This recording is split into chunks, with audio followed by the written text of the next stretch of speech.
Welcome, seeker of truth. Join me as we journey through history's mysteries, where ancient wisdom and timeless stories come alive. Prepare to ignite your imagination and uncover the hidden truths of the past.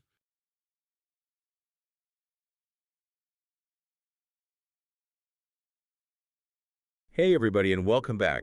We're diving into some fascinating stuff today about prayer. We've been looking at how it can be this powerful force in our lives. Yeah, and today's gonna be really interesting because we're looking at Neville Goddard. He had some pretty different ideas about prayer. Yeah, he definitely wasn't afraid to shake things up a bit.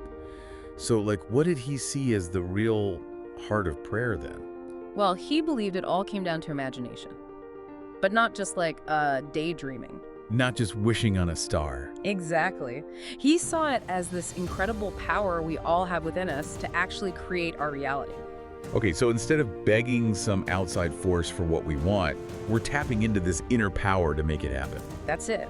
And, he even looked at the actual word prayer to prove his point. Really? What do you mean? How does the word prayer connect to all of this? So Goddard pointed out that prayer actually means something like motion towards or getting closer to something. It's not about passively hoping, but actively moving towards what you want mentally and emotionally. So almost like choosing where you want to be in your mind and then using imagination to get there. Yeah, you got it. He actually used the example of picturing yourself in a new city. Let's say you want to be in the heart of New York City. Instead of just wishing, you'd say really imagine it, feel the city's energy, see yourself walking those streets, even if you're miles away. So you're shifting your inner world first, and that somehow sets the stage for the outer world to follow. That's the idea. It all goes back to Goddard's belief that imagination isn't just some whimsical thing, but the actual force that shapes reality. And get this, he said that man is all imagination, and God is man, and exists in us, and we in him. Whoa, okay. So he's saying we're all connected to this creative force, and imagination is the key. That's pretty intense. It is. He really pushes us to rethink the nature of reality itself. Our minds are far more powerful than we realize. So if we want to tap into that power, where do we even begin? Did Goddard offer any, practical techniques? He did. And this is where it gets really interesting. He talks about switching from thinking of what you want to thinking from the place where it's already yours. Thinking from versus thinking of, what's the difference? Well, thinking of is there's a wall between you and what you want.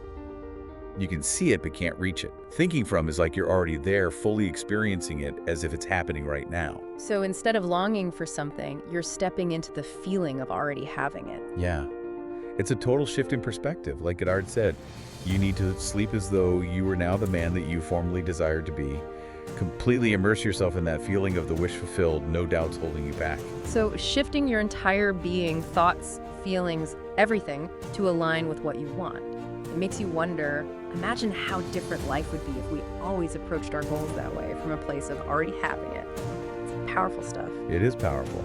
And Goddard stresses this isn't a one-time thing. He actually uses those biblical stories of the persistent friend and the persistent widow to make this point.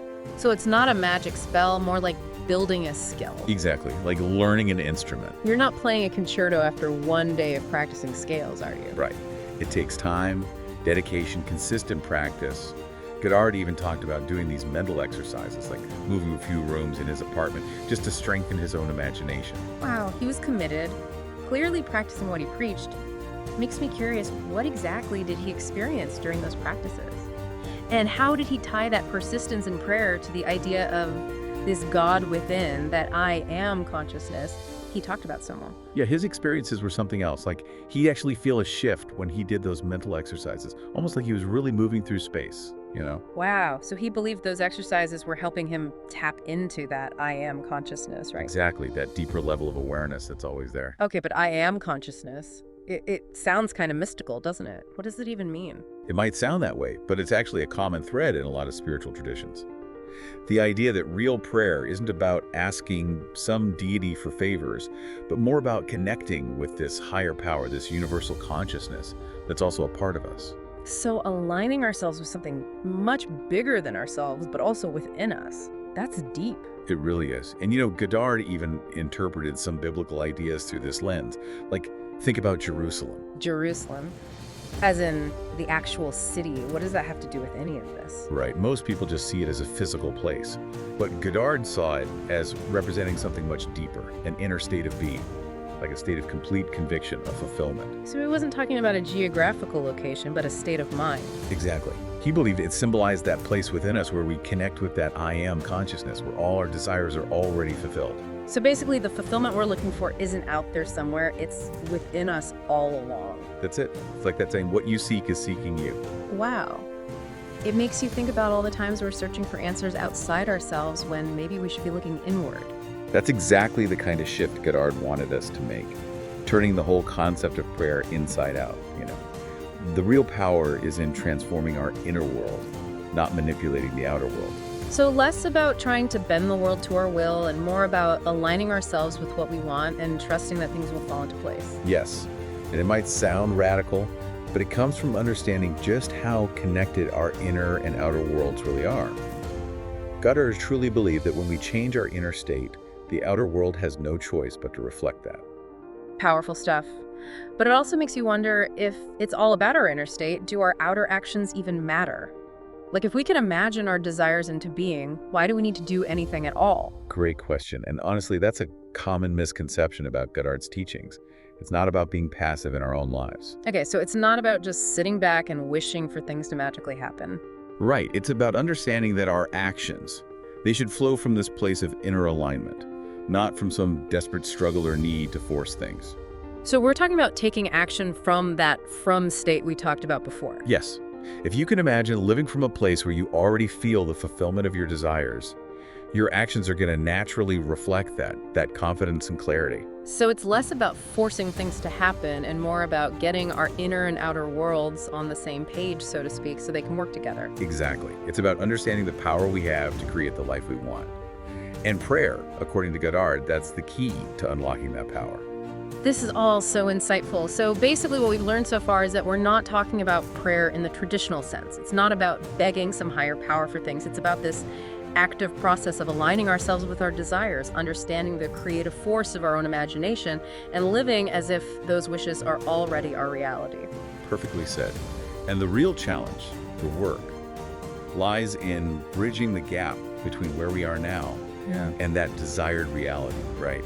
Actively shifting our inner state to match what we truly want. It's like we become magnets, Yeah. pulling those desires into our reality just by the sheer force of believing it's possible. Exactly. And it's not about pretending our current reality doesn't exist, but choosing to focus on, to really feel that desired reality so strongly that it has no choice but to become real. Trusting the process, staying committed to that vision we have, even when things haven't quite materialized yet. It's not always easy, that's for sure. Definitely not. It takes real effort to shift our thinking, our beliefs, even how we see ourselves in the world. It's a journey, no doubt about it. Yeah, like a journey of self-discovery almost. Right. Realizing how much power we actually have to create the life we want. That's the amazing part, isn't it? We're not just along for the ride, we're co-creators. It's a lot to wrap your head around, but so empowering when you really start to get it. I mean, if you truly believed your imagination was this incredible creative force, how would it change things for you? What would you be brave enough to imagine into being? What kind of world would you create?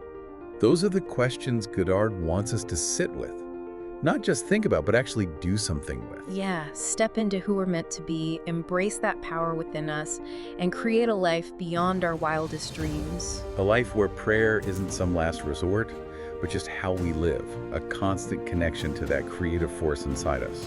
This whole deep dive has been amazing. Thanks for taking this journey with us. Remember to keep asking those big questions, keep exploring, and never stop believing in the incredible power you have to shape your own reality. Until next time. Thanks for exploring with me. If you enjoyed this journey, share it, like it, and subscribe for more stories that bridge the past and present. Keep seeking, keep learning. Until next time.